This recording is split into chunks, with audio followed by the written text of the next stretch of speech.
Pessoal, boa noite. Vamos iniciar mais um webinar do PMI Minas Gerais. O nosso webinar de junho de 2019 será com o palestrante Gustavo Teixeira, com o tema O Futuro do Gerenciamento de Projetos, Desafios do Presente. Antes de começar, se a resolução da imagem estiver baixa, ajuste manualmente na qualidade no YouTube. Podem enviar as perguntas no bate-papo à direita, que teremos 15 minutos ao final para a resposta das perguntas. Este webinar está sendo gravado e será disponibilizado posteriormente no site do PMI, que vai ser acesso restrito aos filiados do PMI-MG. Os PDUs, este webinar reportará automaticamente um PDU para os profissionais detentores de certificação do PMI. Atenção para os critérios. Responder a pesquisa de satisfação, é obrigatório informar o nome, sobrenome e o PMI ID, e tem que ter uma permanência mínima de 40 minutos durante o evento, no ambiente virtual.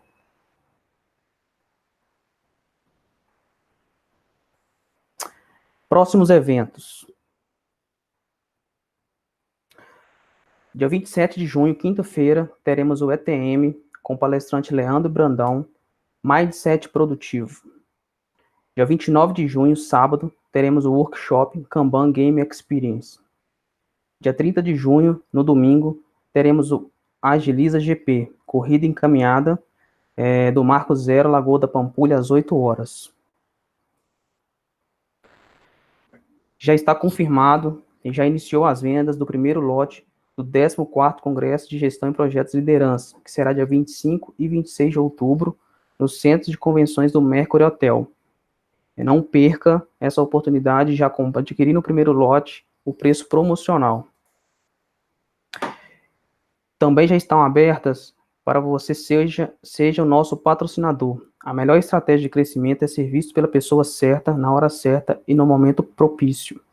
Então não perca a oportunidade, se você é empreendedor, se você quer participar mais ativamente do Congresso, de ser um parceiro do PMI e de ser o nosso patrocinador. Bom, agora vamos começar a falar do nosso palestrante. Primeiramente, em nome do PMI, Gustavo, gostaria de te agradecer por ter aceitado o nosso convite, de estar contribuindo para disseminar o conhecimento, o futuro gerenciamento de projetos, desafios do presente. O palestrante Gustavo Teixeira Silva, mestre em Sistema de Informação e Gestão de Conhecimento, MBA em Gerenciamento Estratégico de Negócio, diretor executivo da PM Base Consultoria, certificado como Project Manager Professional, Scrum Master, PMO-CP, atuou como coordenador de PMO, diretor da certificação de desenvolvimento profissional do PMI-MG, gerenciamento de projetos na Sucesso MG, autor de livros, uma pessoa super conceituada no mercado, uma pessoa super conceituada no meio de gerenciamento de projetos, leciona em universidade e escola de negócio, e caso queiram saber mais sobre a PMBase, é só acessar o site pmbase.com.br.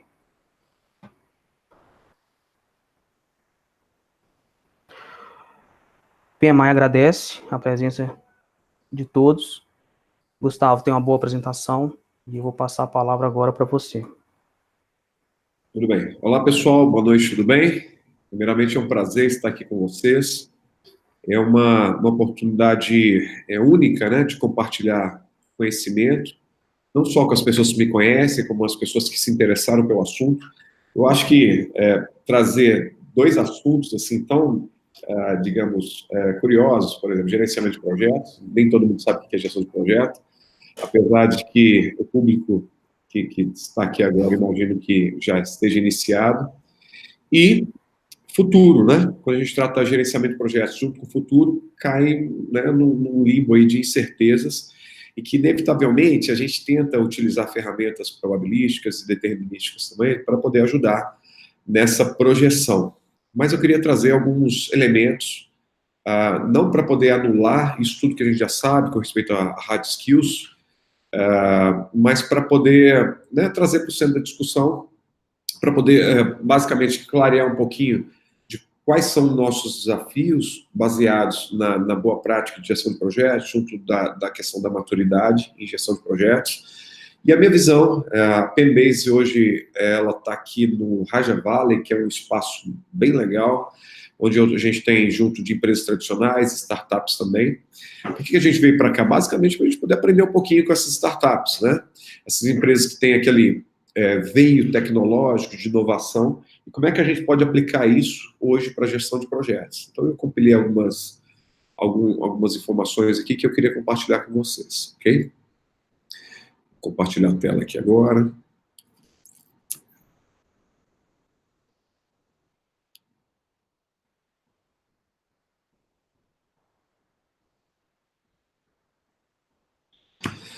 Bem, isso, pessoal. O tema é futuro do gerenciamento de projetos, desafios do presente, ok? Por que eu selecionei esse tema? Parece algo um pouco antagônico, né?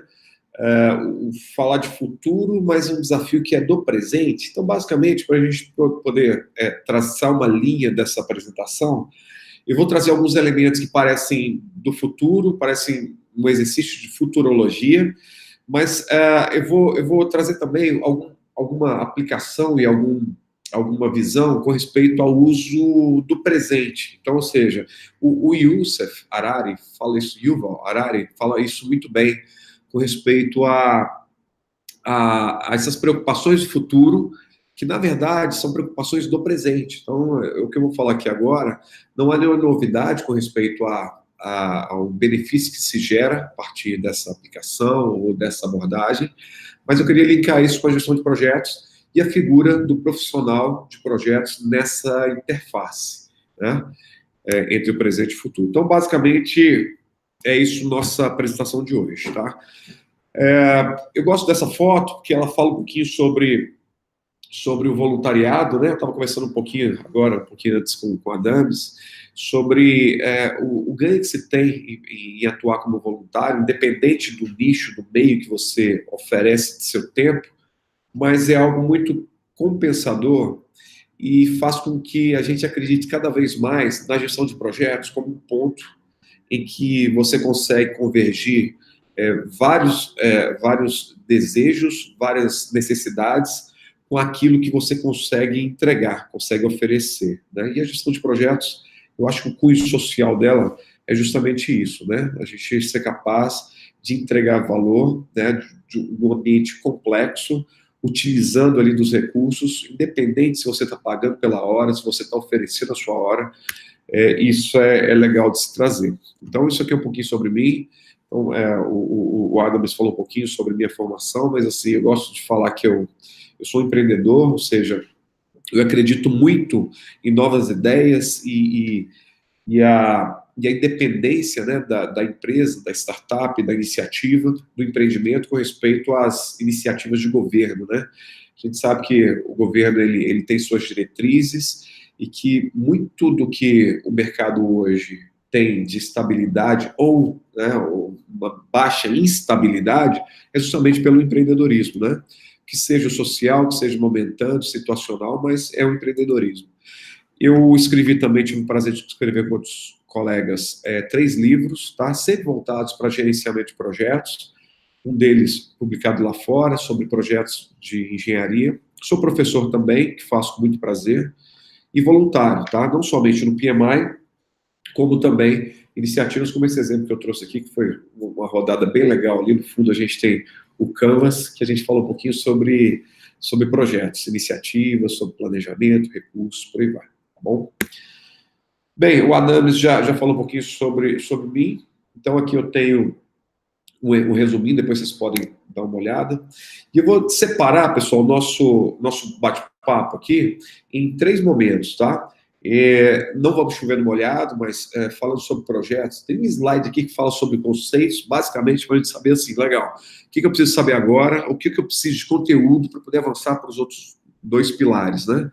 E da gestão de projetos, que é o motivo de ser dessa apresentação, né? Tem um link muito forte com a gestão de projetos, ainda mais falando de futuro, eu gosto sempre de mostrar essa imagem que demonstra 3 picos, né? 3 objetivos a se atingir, que, na minha opinião, é algo que demonstra que você está atuando em um projeto, né? Ou uma iniciativa complexa, né? Que a gente chama isso de certa forma, de projetos também.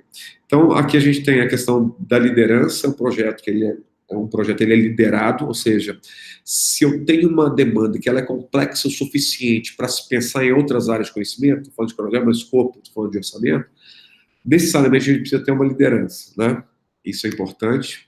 Ele é único, né, pessoal? Tem aquele ciclo de vida previsto e entregue para se iniciar depois um ciclo de vida que seja a comercialização do produto, que seja o ciclo de vida, né, da campanha de marketing que está agora, né, pronta para ser vinculada, o carro que está pronto para ser comercializado, por aí vai. E, por último, a questão de ser temporário, né? Ou seja, não é algo que é recorrente. Existe, sim, uma temporalidade quando a gente fala sobre projeto. Isso é importante nesse viés que nós estamos trazendo agora, e vocês vão entender depois por que eu selecionei esses 3 pontos. Basicamente, falando sobre projeto, a gente não tem a possibilidade hoje de ter uma iniciativa e chamar isso de projeto sem ter uma visibilidade dos seus marcos, nem que seja o próximo marco a atingir, né? Ou mesmo aquilo que se pretende no projeto como um todo, né? Em todo o seu ciclo de vida. Tá? E eu queria trazer, e aí, base disso ainda, que é a nossa, né, digamos, a fundamentação do que eu quero trazer aqui, é uma pesquisa do professor Darcy Prado, que é de Belo Horizonte, é uma pesquisa amplamente utilizada hoje no Brasil, que demonstra a evolução da maturidade de 2005 a 2017. Então, a gente tem uma sinalização de um leve crescimento. Por que eu trouxe 2017? Foi a última publicada, se não me engano, do ano passado, e essa traz um viés importante com respeito ao aumento da maturidade das iniciativas que são realizadas no Brasil. Aí eu estou falando de gestão de projetos, né? Isso explica muita coisa, porque se eu olho um indicador, né, que vai do 1, que é a mais baixa possível, até o 5, que é a excelência de gestão de projetos, você ter um número como 2,59 pode parecer abaixo da expectativa de muitos. Eu, quando tive contato a primeira vez, há 10 anos atrás, com essa pesquisa, me surpreendeu bastante. Mas depois justificou muita coisa, né? Ou seja, se eu entendo que a maturidade não está assim, lá essas coisas com respeito à excelência na sua execução dos projetos, justifica por que a gente tem dificuldades em contratações de recursos, justifica por que a gente tem dificuldades em iniciar um projeto, em alocar os profissionais corretamente, em cumprir os cronogramas, em ter estimativas de prazos estabelecidas antecipadamente, ter definido antecipadamente qual o benefício esperado. A gente tem uma visão que eu chamo de visão sistêmica, que não tem a ver com TI, né? Visão sistêmica é a capacidade que o profissional tem de analisar o presente e, a partir de uma indicação de mudança, ele ser capaz de estabelecer qual vai ser o impacto na linha do tempo daquilo que está sendo estabelecido. Então, uma visão sistêmica. Claro que a gente precisa de suporte para isso. O cronograma é uma ferramenta importante, porque a partir do cronograma a gente é capaz de traçar ali possibilidades, alternativas com respeito ao caminho do projeto. Mas essa visão, esse entendimento, esse mindset, né, precisa sim ser um ponto a ser considerado desse profissional que atua com gestão de projetos, tá? E a visão interessante é que isso pode ser desenvolvido. Isso é uma parte que eu acho muito legal, a possibilidade de você desenvolver isso a partir de treinamentos, através de desafios, né, que são feitos na medida que você tem os projetos. Então, aqui tem as taxas de sucesso, né, basicamente em um recorte, tá? Não vamos nos ater muito a isso, mas mais de 300 organizações participaram disso, com mais de 6 mil projetos, e diz o seguinte: olha, o índice de sucesso beira ali os 50%, parcial 33% e o fracasso total 14,3%, ou 0,3%, tá? E a gente tem os atrasos médios, a gente tem o estouro de médio de orçamento, está em 13%, a execução média de escopo, 74%. Então, são números que, primeiro, tem o cenário sempre do pessimista e o otimista, né? O pessimista vai dizer, poxa, tá vendo? Olha a área que nós estamos atuando, gestão de projeto, como é que você quer que a gente melhore nossos indicadores de projeto? Aí o otimista vai olhar e vai dizer, poxa, olha o tamanho do campo que nós temos para poder trabalhar. A PEMBase entrou um pouco nessa pegada, né? Por conta desse gap que se tem entre uma consultoria tradicional, que tem inclusive o seu portfólio de gestão de projetos, né? E as consultorias, digamos, boutique, existe um gap hoje que se tem com respeito à percepção, à entrega de valor, né, de uma forma excelente no viés de gestão de projetos e mudanças. É onde a gente atuou, tá? Onde a gente atua fortemente desde 2014. E aqui em Minas Gerais, então a gente tem um leve aumento baseado na visão do Brasil, mas, de novo, é um número que, para muitos, isso vai ser uma surpresa, mas para quem é mais atento, e é legal observar isso não só como recorte, mas como uma progressão, como indicação, sim, de oportunidades que tem para poder se crescer. Bem, basicamente, se você tem uma alocação de profissionais dentro da sua empresa, perguntas para os profissionais de RH, por exemplo, se eles são mobilizados no tempo que deveria, né? Ou seja, quando é que nós ficamos sabendo sobre a iniciativa, sobre o projeto? Por que a área de contratos ela não é mobilizada logo no início, junto com o RH, que precisa contratar, mesmo que seja no ciclo mais adiantado? Por que eu não envolvo muitas vezes as áreas funcionais e guardo isso para o time técnico?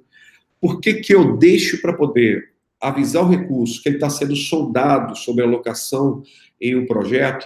Por que eu deixo para poder avisá-lo na sexta-feira, né, a véspera da alocação prevista, que é segunda-feira?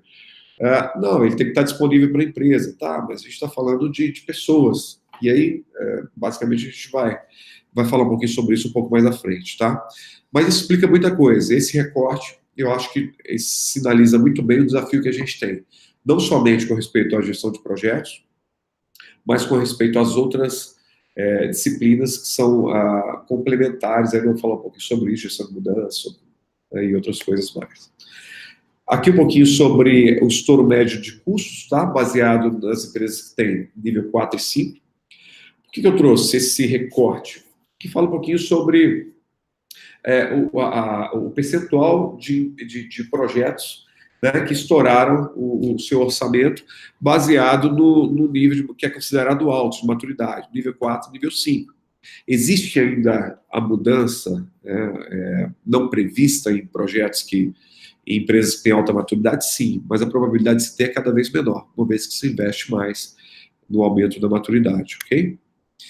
E aí, para poder encerrar essa primeira parte, eu estou falando um pouquinho aqui nessa imagem, que parece uma piada de TI. Eu sou de TI, apesar de ter abandonado essa área muitos anos atrás, no sentido técnico. Eu acho que essa imagem simboliza bastante o desafio que a gente tem, né?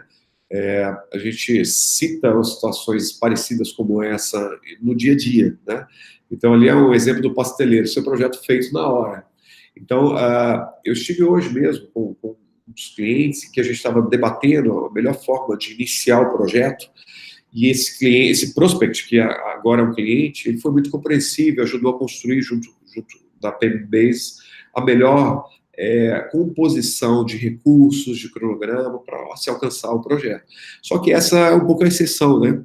A gente tem hoje, cada vez mais, empresas que não têm maturidade em projetos, não buscam ter, e acho que muitas vezes isso é uma moda, né? Por exemplo, quando a gente recebe uma demanda de implantação de escritório de projetos, é comum a empresa nos procurar e dizer, olha, eu quero que você faça isso, isso e isso. Né, com respeito eu quero que você implemente a metodologia, eu quero que você dê coaching para o time, eu quero que você ajude aí a informação para tomar decisão, né, a compilar isso tudo para a gente poder tomar decisão. É meio como se você fosse um médico e dissesse, olha, doutor, eu tenho isso, isso e isso, eu quero aqui o remédio X, Y, Z. Né?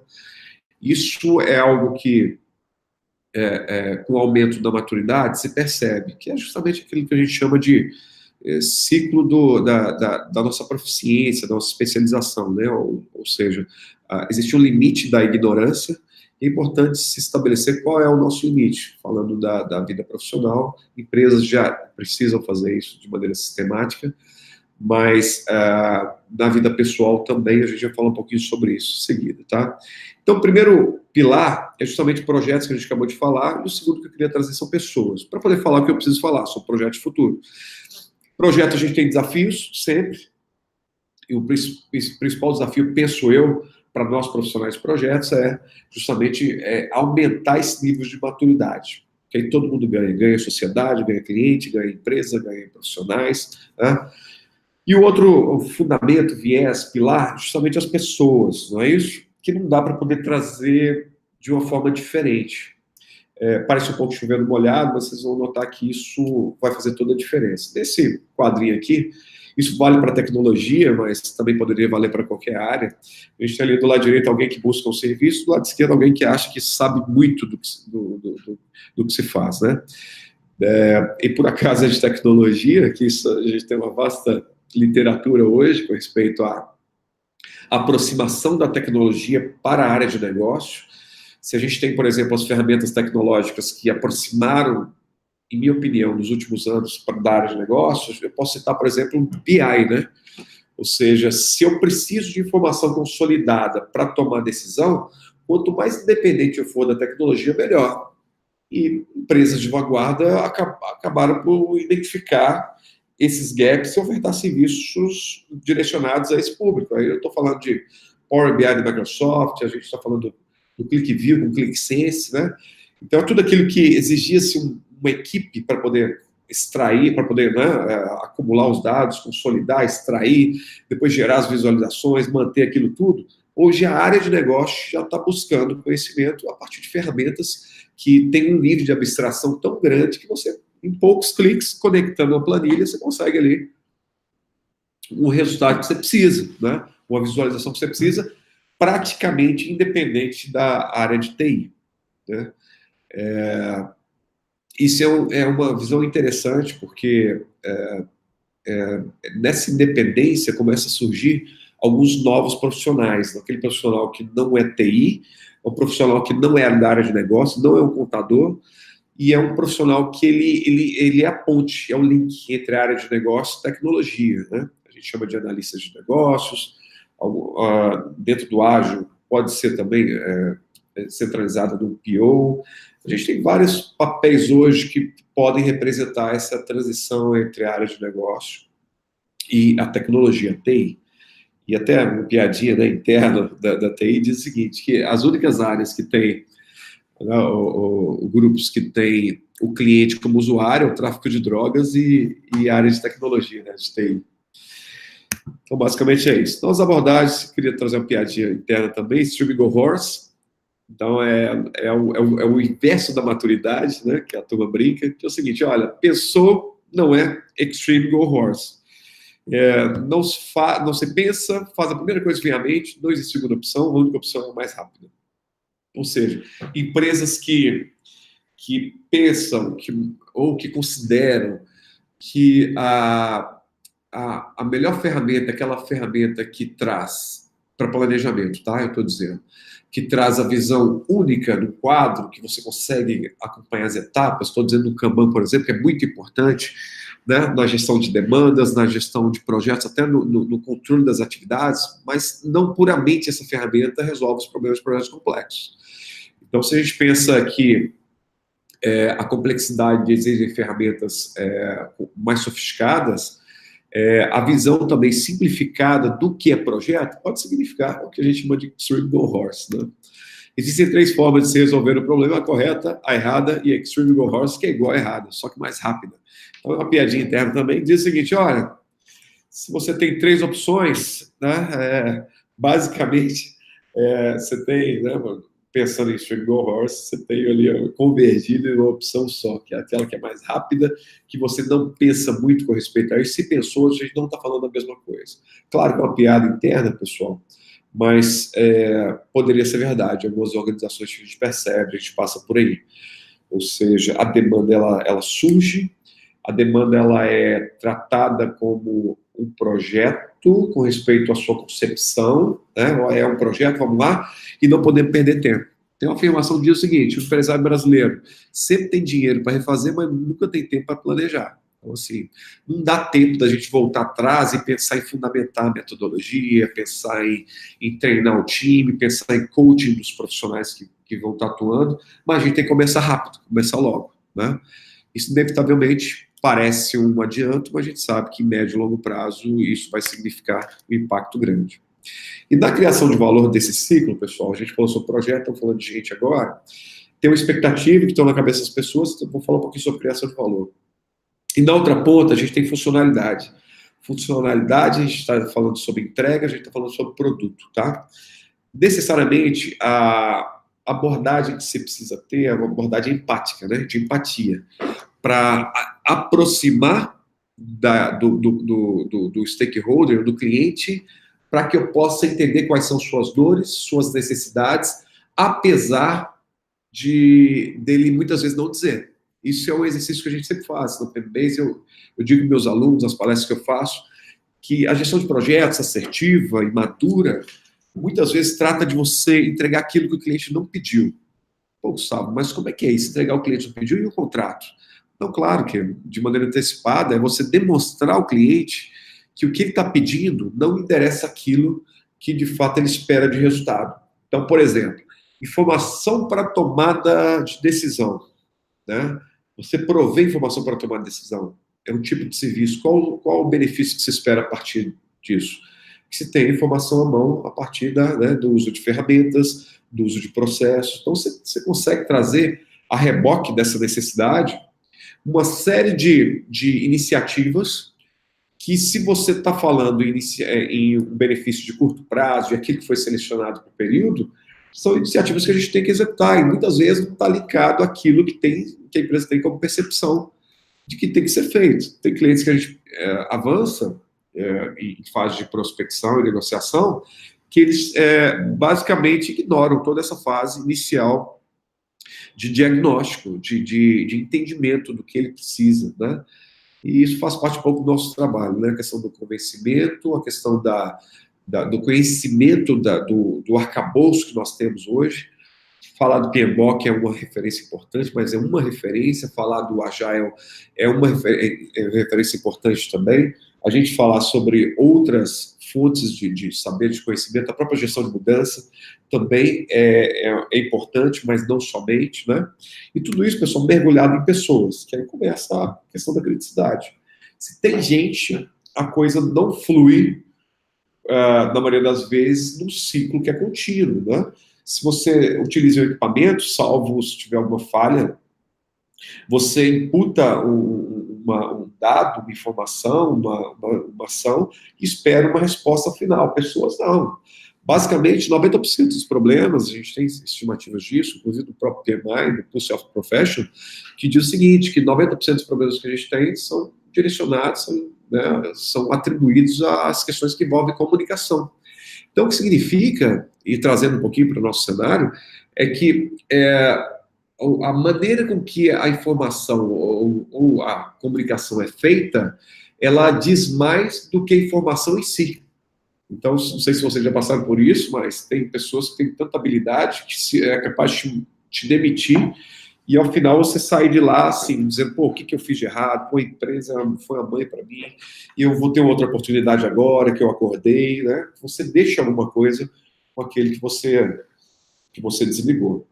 E, por outro lado, quem nunca passou por situações do tipo feedback, que a gente chama de feedback, eu digo, por exemplo, conversando com a turma de RH, de pessoas, eu sou da seguinte política, que um feedback feito como deveria, ele não necessariamente pode ser considerado feedback negativo, né? Se você está trazendo um retorno que seja construtivo, aí construtivo lê-se de maneira respeitosa, no momento correto, da forma correta, né, envelopada do jeito correto, eu não posso dizer que esse feedback foi negativo, né? E, por outro lado, são informações que o profissional precisa para poder desenvolver, tá? E aí, já começando a encerrar essa segunda parte, a questão da gestão de mudança e gestão de projetos. Trouxe recorte aqui do Google, entrei lá no Trends, e só para poder trazer um pouquinho desse cenário. Vermelho, a gente tem o nível de busca pelo termo de Project Management, e em azul, Change Management, gestão de projetos. As questões bem focadas em questões técnicas, aí eu estou falando de cronograma, de escopo, estou falando de curso, as áreas de conhecimento propriamente, e gestão de mudanças como um ambiente que está mudando e o projeto está imerso lá dentro, né? Quando eu tive o primeiro contato com gestão de mudanças, eu fiz uma certificação, que era a ProSci, eu entrei achando que eu sabia o que significava isso e a importância de gestão de mudanças. Eu me lembrava do que a gente tem hoje de processo e tudo mais. Depois de entender um pouco mais de gestão de mudança, eu percebi que o nosso foco, quando é citado gestão de mudança dentro do projeto, é um foco, às vezes, minimalista, eu estou falando por mim, e às vezes simplista demais. Ou seja, legal, tem uma caixinha lá, quando surgiu uma necessidade específica, a gente avalia, em caso de alteração nas linhas de base, ou necessidade de mudar, a gente submete ao comitê, já leva as opções, o que é arbitrado lá, volta uma versão 2 do plano de gerenciamento do projeto, ou cai para lições aprendidas, não sei, né? Agora, se a gente, lidando com pessoas, pensa ou considera que a gestão de mudanças é somente nesse momento que a gente vai pensar, organizar as ideias para poder, resolver um problema, é uma visão muito simplista, porque como o projeto está imerso numa grande mudança, é necessário que nós venhamos a entender que se a gestão de mudança ela permeia o projeto, eu preciso ter mais de um ponto de contato. Então, o ponto de contato não pode ser só no treinamento que eu tenho que fazer com as partes interessadas ou com a equipe de projeto. Minha interação não pode ser somente quando muda. Pelo contrário, né, eu preciso sim identificar o máximo de contato que eu teria com esse ambiente que está mudando. Aí eu estou falando de áreas de negócio, estou falando de RH, estou falando de comunicação. Claro que eu posso ter um cronograma para tudo isso, mas o problema é muito maior do que muitas vezes nós somos condicionados, eu falo por mim, tá? A pensar quando eu vejo, por exemplo, o momento de, né, para poder tratar a mudança dentro do projeto, tá? Falando sobre empatia, aqui é um jornal do varejo que fala um pouquinho sobre, não é para a gente poder ler, aqui em cima, né? Atacadão lança no Brasil caixa de alta velocidade, que é o que todo mundo quer, né? Todo mundo quer ser ágil, todo mundo quer fazer muito rápido, né? Se você perguntar, por exemplo, para um profissional se ele quer, ou para uma empresa, se ela quer ser ágil, tradicional, todo mundo quer ser ágil, e eu acho um caminho sem volta. De fato, a agilidade está trazendo a TI para o lugar que ela merecia estar, pelo potencial que se tem, e a área de negócio, tirando ela um pouco do lugar, né, do zona de conforto, e caminhando em direção também à tecnologia. E a gente percebe essas iniciativas como iniciativas válidas. A agilidade veio em todos os níveis. Quando a gente pensa, por exemplo, no escritório de projetos com ferramentas ágeis, super válido. Se a gente está falando de gestão de projetos com ferramentas também, considerando abordagem ágil, super válido também. A maneira de pensar, o mindset, que a gente chama de mindset ágil, super válido, a maneira da gente desconstruir principalmente o aprendizado, não é isso? E isso é algo que veio para ficar, mas inevitavelmente, quando a gente pensa em empatia, a gente tem que olhar sempre na visão da pessoa que vai utilizar, do time de projeto, da equipe, o que necessariamente resolve o problema, o que, de fato, comunica para aquelas pessoas que, de fato, estão, né, consumindo aquele projeto, aquele produto e por aí vai. Então, falando sobre empatia, essa é a primeira base. E o segundo ponto que eu queria trazer a vocês, um recorte também, acessibilidade, exemplo, como os supermercados têm o poder e o dever de inclusão, que é de uma outra publicação, que é do APAS Show 2017, mas sei que isso é realidade também, que é justamente ao contrário. Aí, o contrário, não com respeito à proposta de valor, mas com respeito ao que se considera como ágil hoje no mercado. A empatia, em que sentido? Esse artigo diz um pouco sobre caixas que são lentos de propósito. Então, são lentos não pela falta de eficiência, mas pela necessidade que o seu público muitas vezes tem, que seja alguém com necessidades especiais, que seja alguém da idade que precise talvez de uma atenção maior, né, para poder checar uma validade, para poder checar um preço, e aquele esteira, aquele caixa, ele apresenta essa possibilidade de se debater, de ter um tempo ali para poder, de fato, entregar aquilo que as pessoas que estão passando por aquele momento precisam. Né? E muitas vezes não é a velocidade, muitas vezes é a atenção, muitas vezes é o cuidado, muitas vezes é o olhar, é o bom dia demorado, não é isso tudo, que faz sentido para algumas pessoas. Eu acho que é muito legal essa iniciativa. E, por incrível que pareça, é uma iniciativa que vai na contramão do que se pensa comumente como ágil. Por outro lado, a gente pode considerar como algo, dentro do cenário hoje, como inovação, né? Ou seja, de tudo aquilo que a gente tem hoje, da visão do que é um supermercado eficiente, os caixas eficientes, isso vem na contramão, mas vai ao encontro, não de encontro, mas ao encontro, fraterno, a essas pessoas que têm necessidades especiais ou de um cuidado um pouco maior. Isso é super válido. Né? Então, eu trouxe aqui, para poder defender um pouquinho o meu lado de tecnologia, uma tirinha, né, da vida de suporte. Ó, hoje é comemorado o dia dos profissionais de TI, e quando é o dia dos meninos que mexem no computador. Então, é isso aí. A maioria das pessoas que lidam com o computador no dia a dia, ou tecnologia, conseguem identificar o momento em que as pessoas, né, se referem ou atribuem a responsabilidade da tecnologia como os meninos do computador. Eu dou exemplo, por exemplo, né, das pessoas, os meus parentes, assim, a maioria deles não sabe muito bem o que eu faço, assim. Eu digo, olha, trabalho com computador, beleza, por mais que eu não sei mais formatar, já fiz isso há anos atrás, mas não faz mais sentido, né?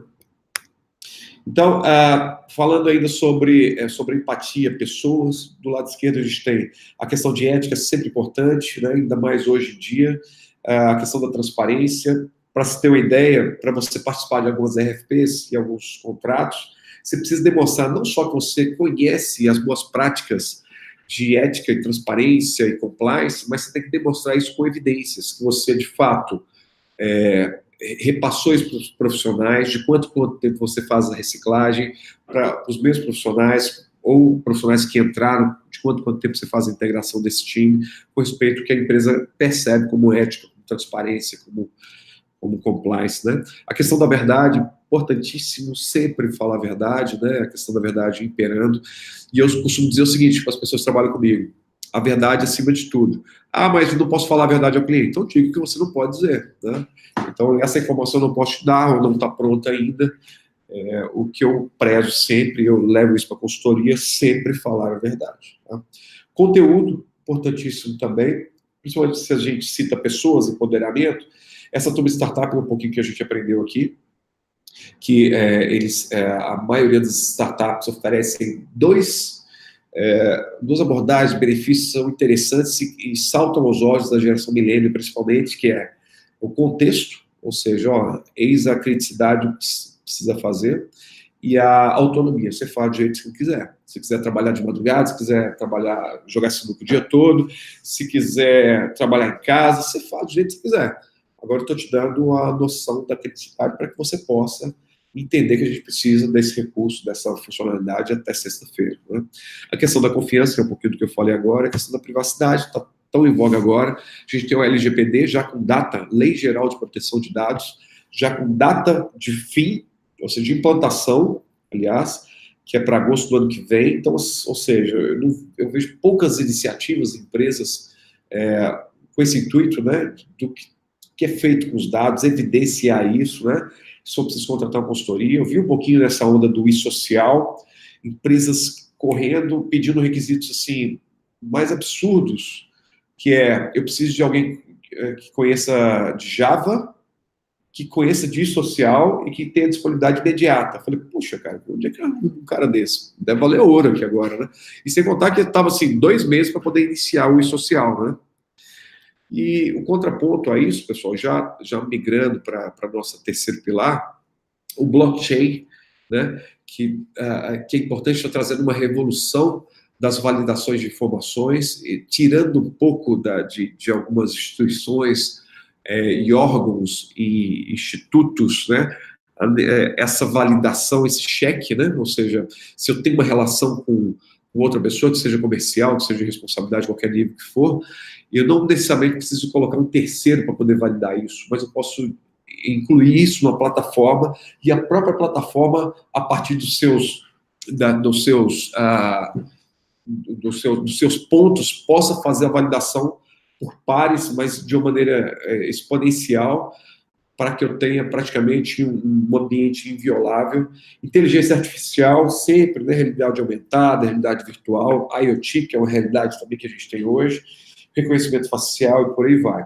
Então, a gente tem desafios. A gente tem o desafio do lado esquerdo, que é de manter tudo isso, e cada vez de uma maneira mais eficiente, e do lado direito, nós temos que coabitar e conviver com essas siglas cada vez mais próximas do nosso dia a dia, né? Vou passar aqui. Porque estava muito fácil, parece, né? E isso é uma ironia, eu agora incluí o VUCA, né? Ou seja, legal. Se fosse um ambiente controlado, seria ótimo, você faria a relação aqui de causa e efeito, um Chikawa, legal. Mas você tem um ambiente que é VUCA. E puxando já para o ambiente VUCA, para quem não sabe, o ambiente, né, que hoje, entre as teorias, ela é bem popular, que fala sobre o ambiente que se tem hoje no mercado, um ambiente, né, em que os projetos acontecem com respeito à volatilidade, mudanças cada vez mais rápidas, né?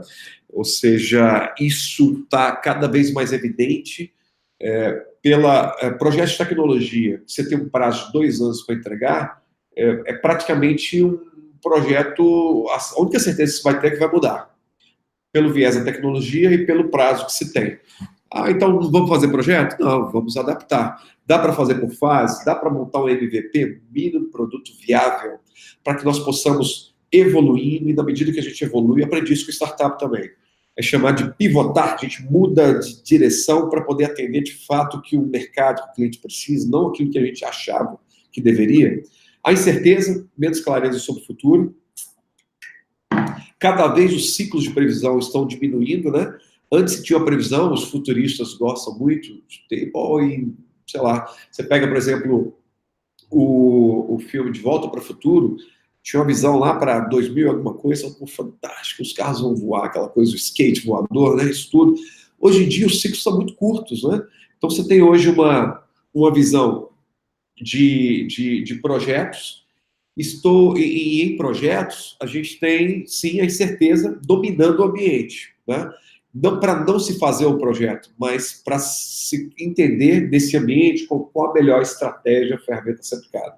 A complexidade, então hoje os projetos eles são cada vez mais complexos, e aí o seguinte, o que a gente tem, e aí minha visão, com a complexidade, começam a surgir novos atores no ciclo, né, de desenvolvimento do projeto.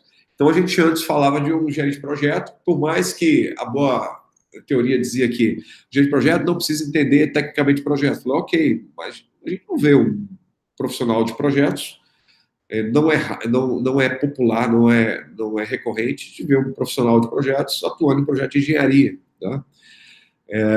Justamente porque tem que se contar a história toda. A história toda não precisa ser especialista naquilo que você gerencia, desde que você tenha uma ferramenta que, na maioria dos processos, aparece. A gente fala do PMI e PMBOK, por exemplo, que é opinião especializada. Só que, na realidade do mercado, nem sempre a gente tem opinião especializada à disposição ou sob demanda para poder atuar no projeto. Aí, a necessidade de um profissional mais híbrido. E o ambíguo. Pode não haver uma decisão certa. Então, toda decisão é certa? Não, quer dizer que, por não ter uma decisão certa, ainda assim, eu posso caminhar por incrementos para poder garantir que, ao final, entregue aquilo que de fato precisa. E aí, eu não iria deixar isso no ar. Contra a volatilidade, a gente tem a visão. Então, é justamente digamos, um antídoto, né? A gente tem uma situação de instabilidade e a visão ajuda, né? O propósito é maior que o plano perfeito. Então, para a volatilidade, é importante sempre se ter a visão do que se tem, a visão do propósito. Hoje está muito claro nos projetos isso, nas empresas, né? Com respeito à incerteza, entender o desafio, não parar, olhar, escutar e compreender. Então, para uma clareza que se tem, uma baixa visibilidade, parar, olhar, compreender é uma reflexão importante a se fazer, tá bom? Contra a complexidade, né? A gente tem a clareza, principalmente diante do caos. Lembrando que um dos papéis do profissional de projetos é, sim, ele gerenciar os projetos e trazer a clareza em meio de situações que muitas vezes parecem conflitantes, e agilidade, muitas vezes na ambiguidade, agilidade para poder ter uma abordagem colaborativa para mudanças rápidas, né, enquanto a visão de médio prazo está sendo estabelecida, está sendo confirmada, né. Então, eu queria trazer nessa segunda parte, olha, que as relações não mais são B2B, B2C, mas sempre se baseiam em pessoas com pessoas, human to human, tá? Então, se a gente pensa em incluir o stakeholder, o cliente, em algum momento do projeto, considere a possibilidade de incluir em todo o projeto, né?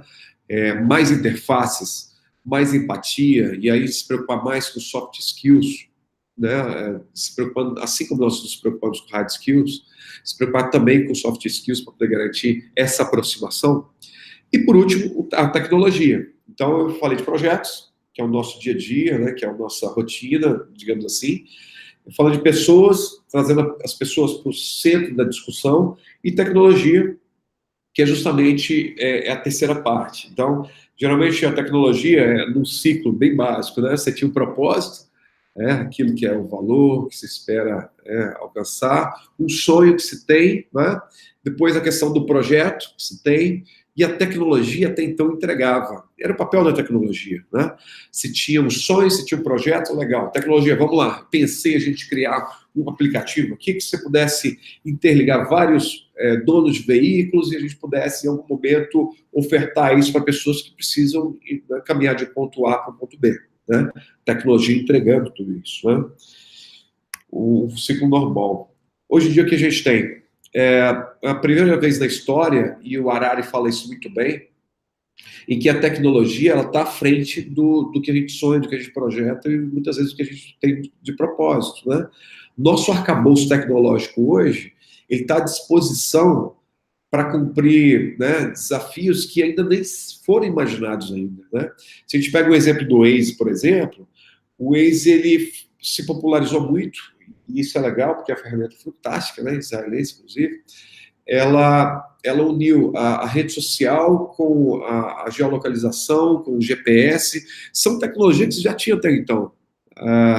Quando, na verdade, se criou um produto que, né, existia, né, e se tinha uma excelência, popularizou como deveria. Então, assim, a tecnologia hoje está à disposição e muitas vezes a gente percebe uma limitação agora das pessoas, das consultorias, das empresas com respeito a o que eu faço com tanta informação como essa, com tanto dado coletado, se eu estou falando de IoT, por exemplo, com tanto like que a gente tem hoje em rede social, não é isso? Com tanta referência de geolocalização. Então, é um desafio que a gente tem nesse momento de consolidar isso, né? Isso é o óculos que eu trouxe, não para mostrar minha cara feia aqui, mas basicamente para a gente poder... foi o óculos que eu tive contato numa palestra sobre o South by Southwest, que é um evento que acontece uma vez por ano na Califórnia. Esse óculos, ele tem o sistema 5.1 de som, Bluetooth. Então, ele tem nas suas hastes, né, nas suas pernas, você tem ali uma distribuição de som, que ele tem uma disposição tal que você consegue ter a impressão de que o som está envolvente, né, usando a tecnologia 5.1, mas para o óculos. Então, a partir do óculos, você tem um botão dele que você pode atender celular, porque ele é Bluetooth, você pode ouvir música, você pode ouvir localização, você pode ter referência, você pode fazer uma conferência, né? E quando você analisa uma situação como essa, você diz, poxa, óculos já existe há quanto tempo, né? Sistema de som, ok. A gente está falando de tecnologia embarcada em um óculos. Então, não é algo que se pensa como algo disruptivo com respeito à sua essência, mas sim no seu conjunto, né? E aí sim pode falar de inovação. É a primeira vez que eu usei um óculos aqui que tem esse sistema de som. Até tirei uma foto. Eu não sabia que eu não sabia, né?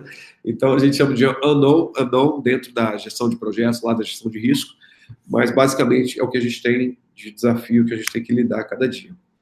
Então, já caminhando para a nossa consolidação, eu tenho aqui uma sopa de letrinhas, quem tem, adora isso aqui, né? Eu também gosto demais.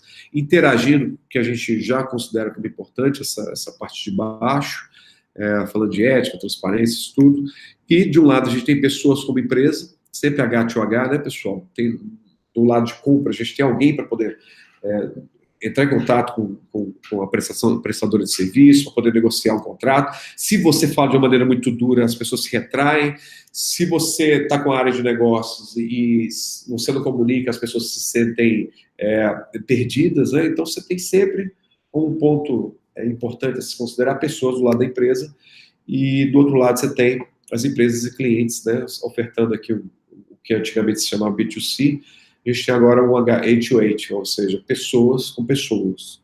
Então, o que garante a integração entre essas pessoas são essas, né, exemplos que eu trouxe aqui de tecnologias, de abordagens, as questões que envolvem a maneira com que isso tudo precisa ser feito, aí a gente está falando de ética, transparência, por aí vai, e o desafio permeando tudo isso, né? Já começando aqui a aterrissagem, dentro da realidade aumentada, realidade virtual, a gente tinha, antes disso, né, até, a gente tinha um cenário básico aqui de fluxo de processo, que você tinha o ponto A até o ponto B. Quando a gente tem hoje o cenário de realidade aumentada, virtual, isso se tornou quase algo infinito. Você pode, por exemplo, colocar um óculos como aquele, de realidade virtual, ou usar alguns dispositivos para realidade aumentada, e você entra em outros mundos, outros caminhos. Então, assim, você quer rodar um ciclo de projetos com respeito à implantação de uma escola, de uma faculdade, você pode criar ali inúmeros caminhos para que o usuário possa adentrar a escola e começar a enxergar os ambientes, ver como tudo isso funciona, sem necessariamente ter aquela visão linear. Isso tudo foi entregue a partir do que a gente chama de realidade aumentada e realidade virtual. Dentro da visão assistencial, e falando de projetos complexos da área hospitalar, jornada do paciente, a gente tem o que era tradicional, né? Tradicional que era você chegar até a recepção, e da recepção você tem um atendimento com o médico, com uma secretária, e o sistema, o processo, a tecnologia, nos ajudava nisso, na recepção e no atendimento. Com o aumento do IoT, do uso do IoT e novas tecnologias, internet das coisas, mas a gente conseguiu adiantar isso. Então, hoje eu já tenho a triagem, aquela pulseirinha que você recebe.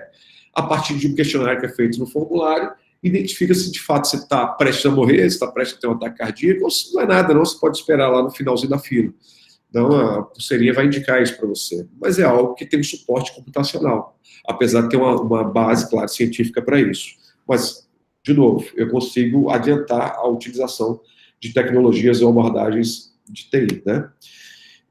Antes disso, eu posso ainda considerar que antes da triagem eu posso fazer o agendamento. A gente tem hoje inúmeros planos de saúde que você pode fazer o agendamento direto pela palma da mão. Então, antes da triagem, eu já consigo se interagir com o hospital, com a clínica, com o centro de saúde, a partir do agendamento da cirurgia,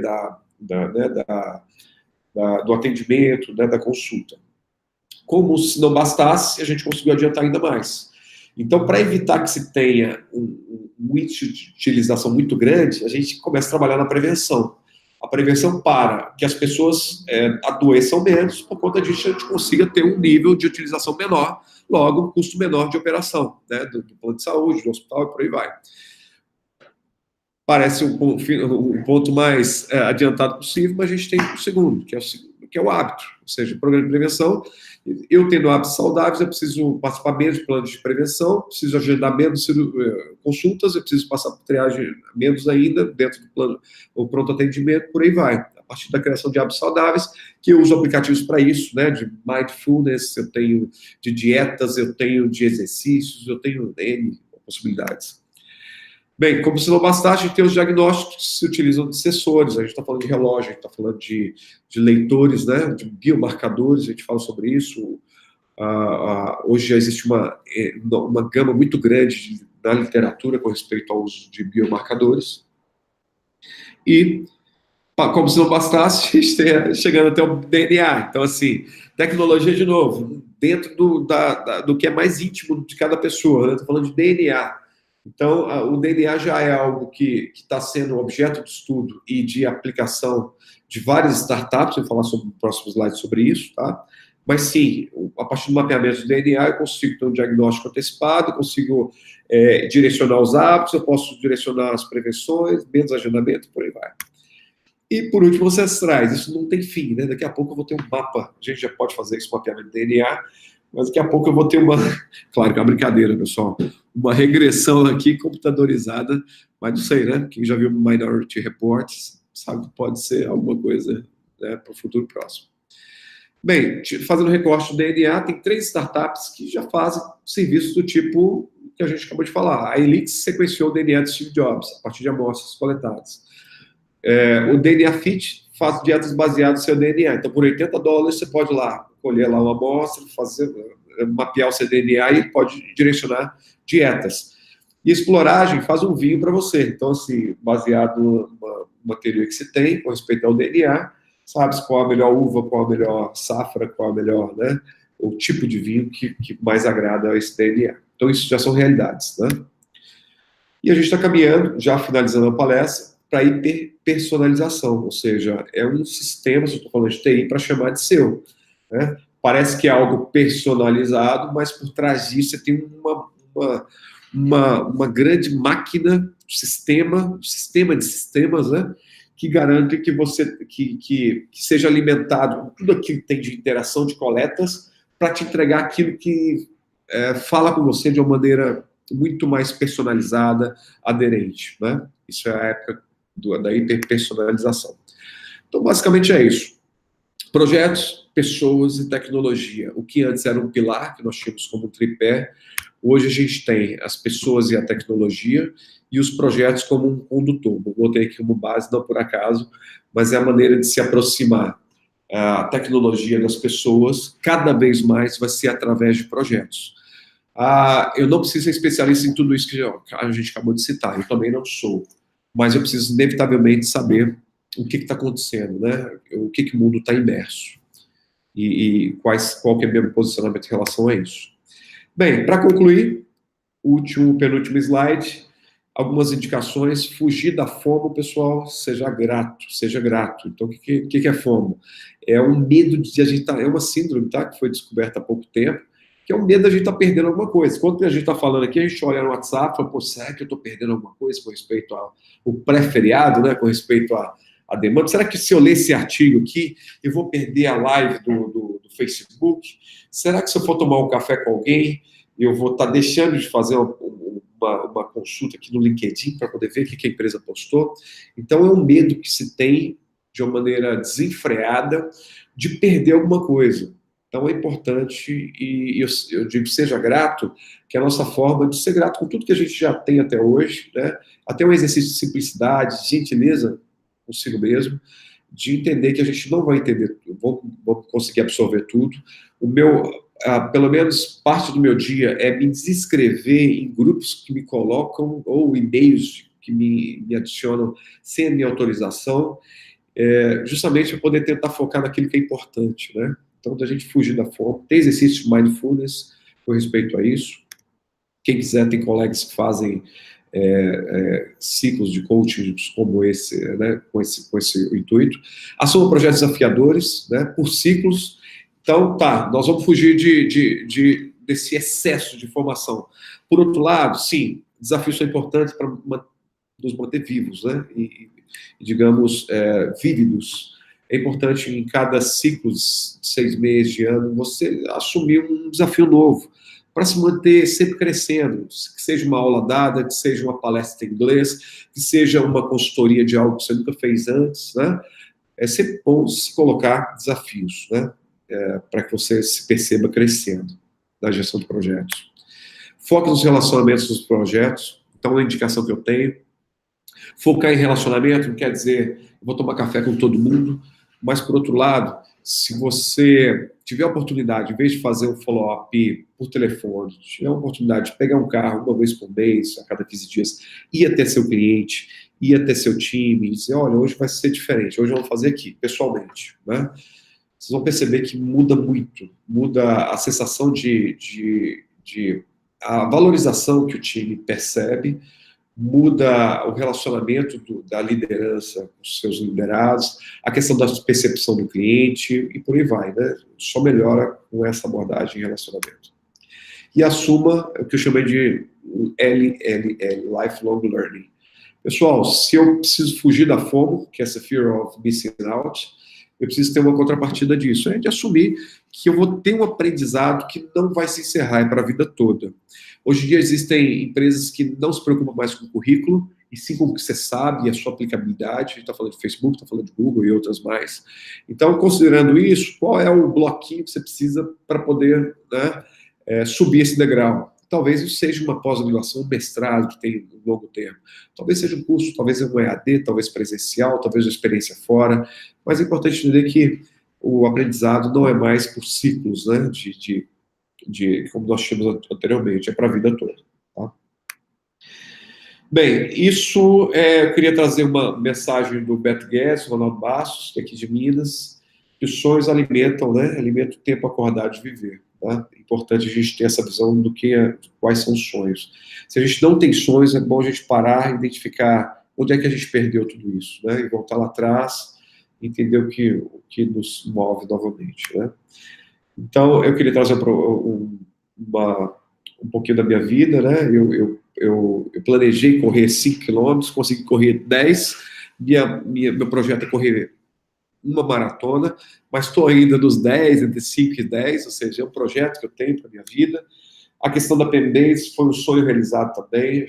Nós temos outros sonhos hoje, mas sim, é um tempo de comemorar tudo que foi, né, que Deus nos permitiu caminhar até aqui, mas é importante entender por todos os parceiros, os profissionais que atuaram conosco, todos os clientes, projetos feitos, desafios, né, lançados, as empresas que acreditaram no nosso potencial, mesmo quando era uma ideia só. É um projeto que eu tenho.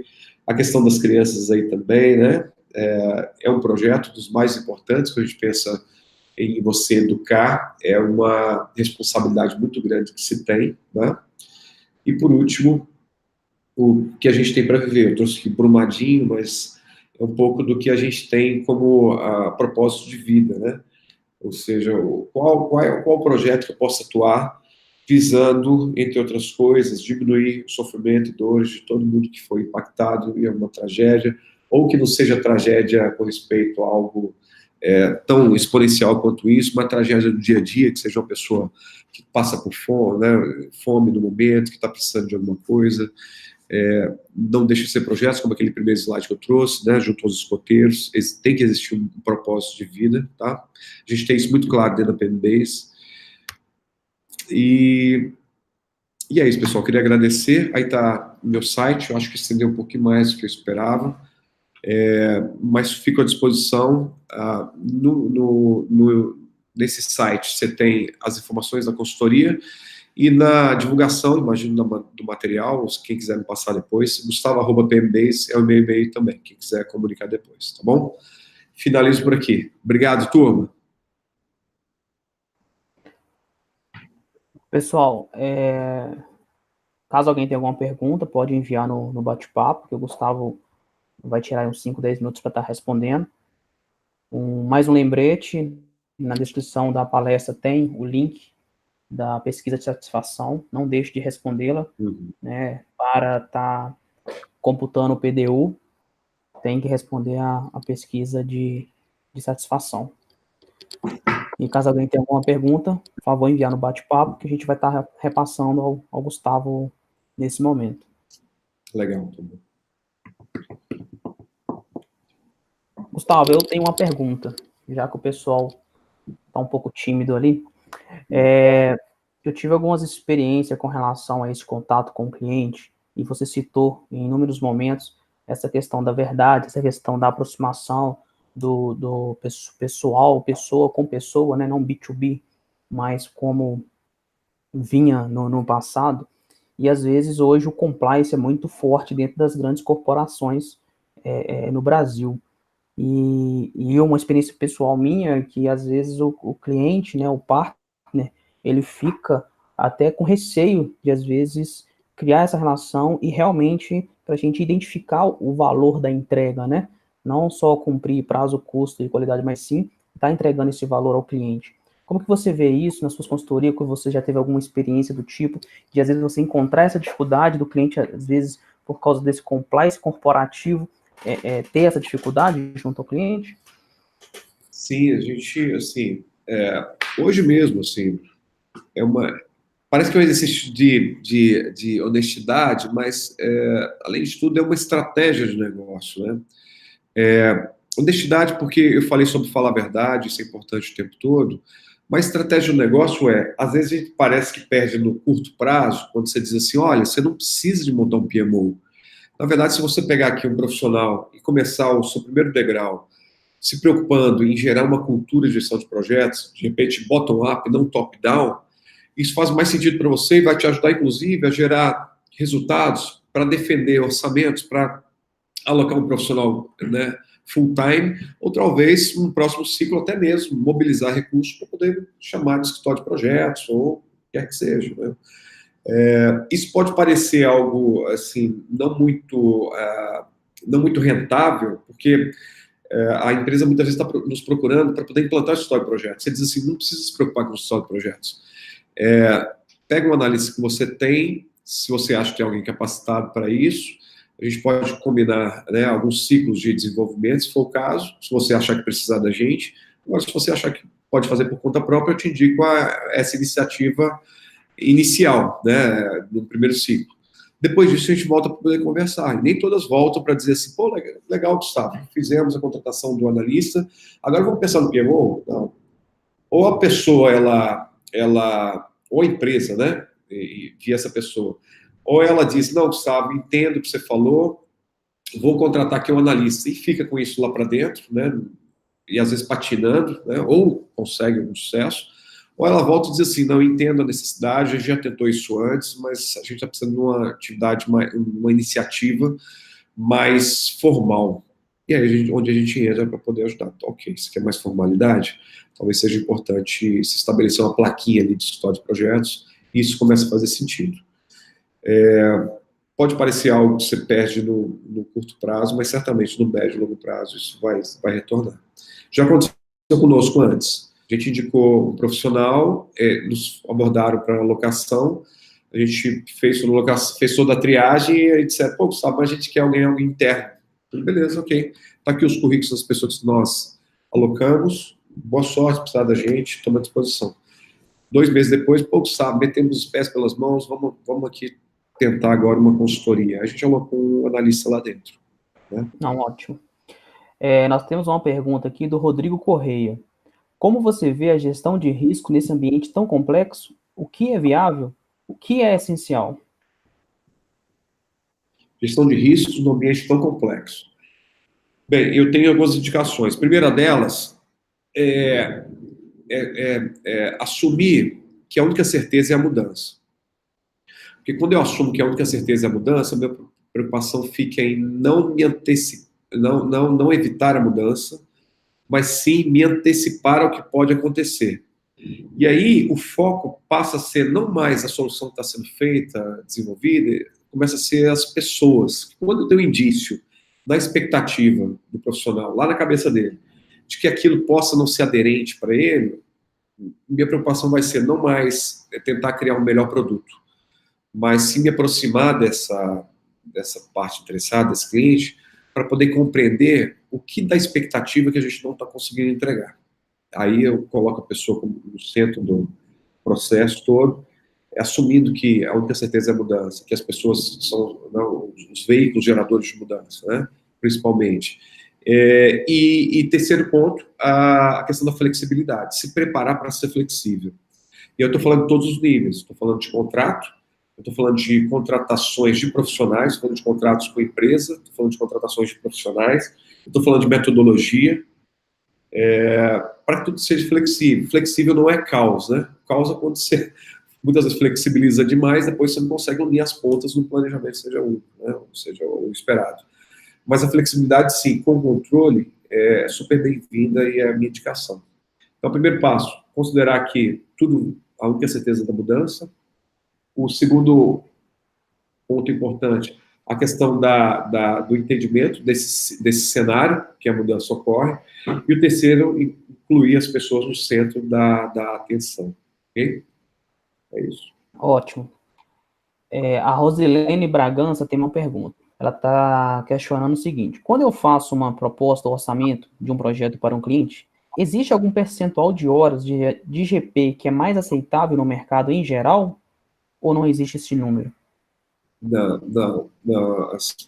Olha, tem literaturas e literaturas. Assim como a gente tem literatura que fala que o pacote de trabalho tem que ter de 40 a 80 horas, eu não gosto muito dessa literatura, dessa abordagem, assim. Eu acho que precisa entender, assim, o que se espera a partir de uma pergunta como essa que você está fazendo. Então, assim, se a gente está falando de um projeto, é um projeto que precisa ter necessariamente horas do gerente de projeto. O primeiro ponto é quantas horas que a gente precisa estimar dentro desse projeto de alocação do profissional de projetos.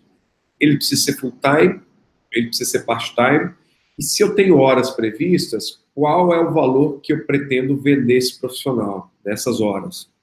Incorporar isso no planejamento, e aí, como toda boa prática diz, se você está montando um EAP, separar uma caixinha para falar o seguinte: olha, essa caixinha é da gestão de projetos. A gestão de projeto está dentro de todas as outras. Não, olha, eu quero separar, porque as pessoas acham muitas vezes que o cronograma ele aparece assim: contratamos, cadê o cronograma? Né? E existe um esforço para isso, para ser gerado. Né? E o que eu percebo e aí sendo mais objetivo, para não ser muito generalista, vai variar em função da dedicação.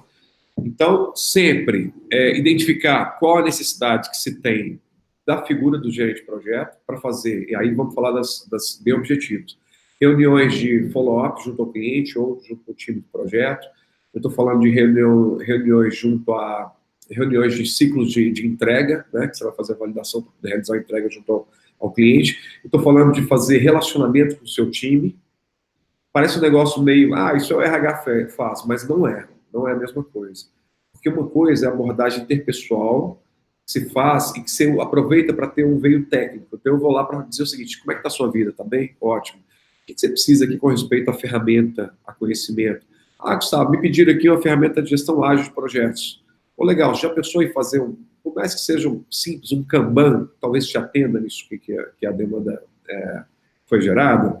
Isso é uma abordagem que demanda horas e que você separa do que é o relacionamento do RH, aquilo que vai até o cliente para dizer assim, né, ou até o recurso para dizer, você recebeu o seu contra-cheque, a questão das férias está bem pacífica agora, junto ao cliente, junto à consultoria.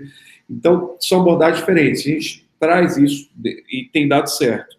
Uma abordagem que é de interpessoal RH, e uma abordagem que é de relacionamento /técnico. Então, quanto mais eu preciso acompanhar o time, mais horas. Sendo mais horas, maior o percentual de dedicação, tá? E sempre deixar claro para o cliente, ser honesto: olha, eu pretendo gastar X horas por semana aqui. E isso tem surtido efeito, assim, porque as pessoas demonstram que o time não anda sozinho, né? Ele precisa de um apoio. E quando você oferece um apoio, você está mais se aproximando do serviço do que de alocação. É o que o mundo acha que hoje precisa, né, das empresas. Mais serviço, menos alocação. A alocação deixa o recurso lá. O projeto acontece com quem está lá. E serviço eu estou lá junto do time para garantir que tudo transcorra normalmente. Tanto nas questões técnicas, quanto nas questões de contratação de RH. Tá? Ok, Gustavo. Nós temos mais uma pergunta. Nosso tempo está meio quase já está estourado, mas vou fazer para a última pergunta aqui do Kleber Rezende. Ele quer saber o seguinte: Gustavo, como é entendido a questão da maturidade das empresas que usam somente metodologias ágeis? Maturidade, empresa, e somente empresas que como é entendido a questão da maturidade em empresas que só usam tecnologias ágeis? Tá. Aí, assim, primeiro ponto, Kleber, que a gente tem que considerar é a questão da proposta de valor, né? Porque não existe nenhuma maturidade hoje, isso é a minha visão, tá? Em que justifique nenhum investimento que se faz em maturidade que não se justifique, né? Que seja, vou refazer aqui a afirmação. Nenhum investimento que você faz no aumento da maturidade, né? Ele se sustenta desde que não justifique um incremento no produto. naquilo que você está desenvolvendo. Então, se a gente está falando de sistema, as iniciativas que você tem que aplicar, e os investimentos em treinamento, em formação, em metodologias, tem que se reverberar em uma entrega de valor para o meu cliente. Ou para que ele possa comprar mais, ou para que ele fique mais satisfeito com o produto que foi gerado, não é isso? Isso nos faz pensar que podem existir também iniciativas que não estão diretamente atreladas, ou que não entregam aquilo que é esperado, né, pelo nosso cliente, lá na ponta. Então, vou dar um exemplo para você. Eu estou aqui desenvolvendo um sistema, um software. E aí, eu consegui, a partir de uma análise científica, que eu gastei 3 semanas, identificar que o nosso desvio, ele não é de 2%, é de 2,03%. Eu levei 3 semanas para poder chegar até isso. Essa iniciativa não se justifica diante da percepção de valor do meu cliente, né? Então, quando a gente cita a maturidade, ainda mais nesse campo que é ágil, eu penso, sim, que ela precisa gerar uma percepção de valor daquele que contrata, daquele que, ao final, vai perceber que, de fato, seu produto está aumentando em qualidade, ou o seu serviço, ou que o seu time está trabalhando mais feliz. Lembrando, pessoal, que um time trabalha mais feliz, ele precisa, sim, se converter em um outro benefício. Qual seria o outro benefício? Produtividade. Então, tudo isso precisa ser justificado ao final. Eu tenho um colega aqui do rádio que diz o seguinte: isso não paga boleto ao final, né? Qual que é a visão dele? Olha, legal, isso é muito bonito, mas precisa se converter. O ROI disso tudo tem que se justificar. Isso vale também para iniciativas ágeis. Existe agora um boom do ágil, e eu percebo um gap no meio do caminho, que eu conheço agora o Scrum, fiz curso, fiz uma certificação, fiz um workshop. Eu preciso agora converter isso em valor para a minha empresa. E esse meio de campo, que é a pessoa que senta do lado, acho que mais a figura de coaching do que outra, é a pessoa que vai pegar na mão e vai dizer assim: sabe aquela ferramenta que você viu? Não implementa ela agora, não. Vamos pensar nessa outra mais imediata, que é de ágil também, mas que vai entregar aquilo que, de fato, seu cliente precisa nesse tempo. Nesse momento, o que eu estou fazendo? Aumentando a maturidade da minha empresa e aumentando a percepção de valor daquele que me contrata, né? Daquele que, como eu acabei de citar esse exemplo, que paga meu boleto. Tá? Essa é a minha percepção, tá, pessoal? Ok, Gustavo. Muito obrigado pela apresentação. Em nome do PMI, eu gostaria de te agradecer mais uma vez pela bela apresentação que foi feita. Agradecer a todos os participantes e aos que mandaram perguntas. Nosso tempo já está estouradíssimo, né? Vamos lá. Mas é sempre bom estar complementando, tirando a dúvida do pessoal e estar compartilhando mais conhecimento. Mais uma vez, muito obrigado e obrigado a todos. E não esqueçam da pesquisa de satisfação, tá bom, pessoal? Boa noite a todos. Pessoal, obrigado aí pela atenção. Forte abraço, a gente se vê aí no mercado, tá? Bom final de semana para todos. Um abraço.